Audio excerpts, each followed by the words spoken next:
Guys, so just a second ago, I had put some thoughts up about what was going on in the classroom about the end of year self-assessment, so I kind of want to show you what I did. The first thing that I did was create this Google form to kind of get a sense of how students wanted to share their information. So I sent this form out to them, specifically asking them how they wanted to submit their self-assessment, letting them know that there would be more information to follow, and they had to make the selection by May 11th so that I was able to appropriately plan for conferences if a high proportion of students wanted the conference as opposed to one of the written ones.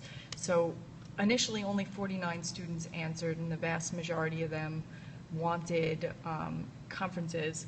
So while that was happening, what ended up happening after I found out who wanted to do what, I walked around the classroom to get the folks who didn't answer the survey because I really wanted to make sure that their choice was honored.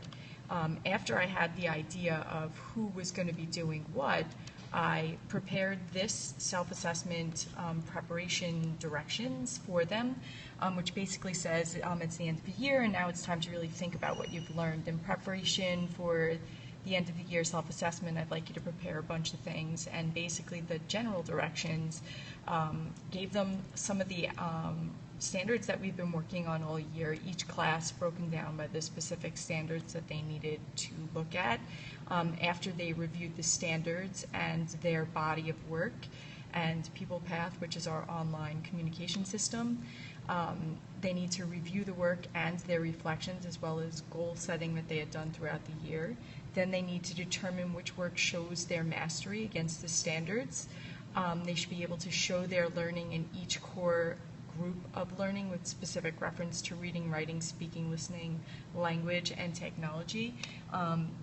Making sure to indicate areas of growth in particular, and then did they meet their goals for the year, what could they have done better if they had the opportunity to change anything, and then they had to grade themselves. And this grading modification, because remember I haven't been using grades all year, but we used something that Marzano sort of put together in one of his books, and I took from Don Gately, who uses at his school in Jericho, to try to help students think in terms of mastery, but also convert it into a standard grade.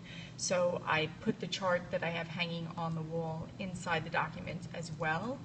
And then beyond that, if you're writing this out, make sure to comprehensively discuss the standards. I talked about screenshots rather than just putting in everything that they have. I'm not interested in them resubmitting all the work that they did all year. What I would like to see them do is actually hone in on the specific things they're talking about. So if their thesis statements are better now, then maybe they take a screenshot of the beginning of the year, one of their early papers, and now at the end of the year make a comparison and then talk about how it is improved and how they know how to do it better now and how that will help them later.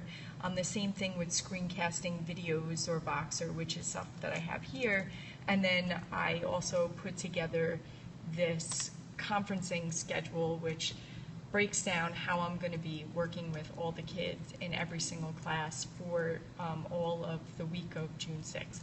So I'm really thinking would be helping kids more effectively. I don't want these conferences to really be driven by me. I want these conferences to be driven by the kids.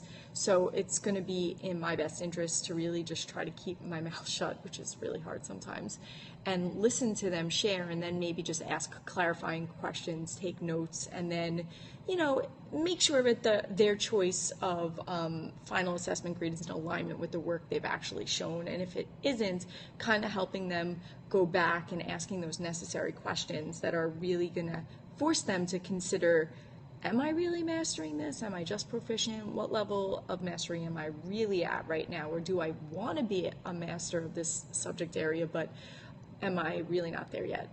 So that's something that I'm going to need to do, basically make sure that we minimize delusions of grandeur, which can happen from time to time.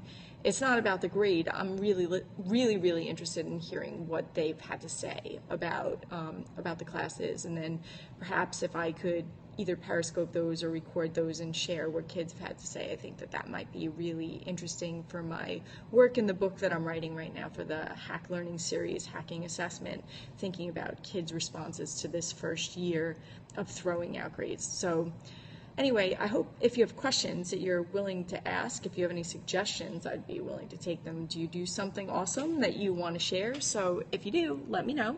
And I will certainly consider it before the conferences start. Hope everybody has a super awesome day.